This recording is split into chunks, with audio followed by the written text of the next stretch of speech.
Hello everyone, welcome back to the next video. In this video I will show you how to open a web URL inside your browser for a Flutter macOS application. So let's get started. So firstly I'll show you guys the output. So here, as you can see, I have this application running on my macOS, and if I click on this button, it opens the Flutter URL. You can pass whatever URL you want, but it opens it inside my browser. So let's see how to do this.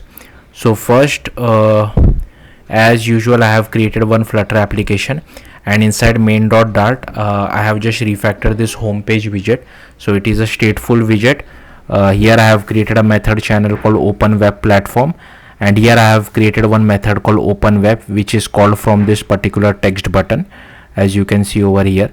And here we are just invoking a method called open, and here we are passing this particular URL. Here, instead of flutter.dev, you can pass whatever URL you want, which you want to open it from your macOS application.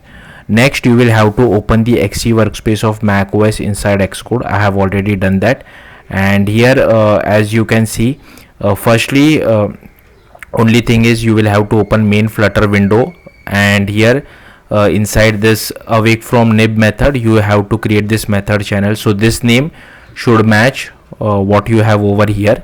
Once you do that, we are listening for this particular method open. So once this open method is called, we will check for this URL. So that's what I'm getting over here. So as you can see, I'm getting this URL argument from a Flutter side.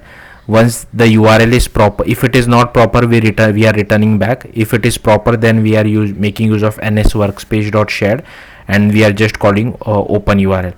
If there is any issue, I'm just sending this particular error back. You can change the code and message to whatever you feel like. So yeah, that's it. Thank you for watching. Bye.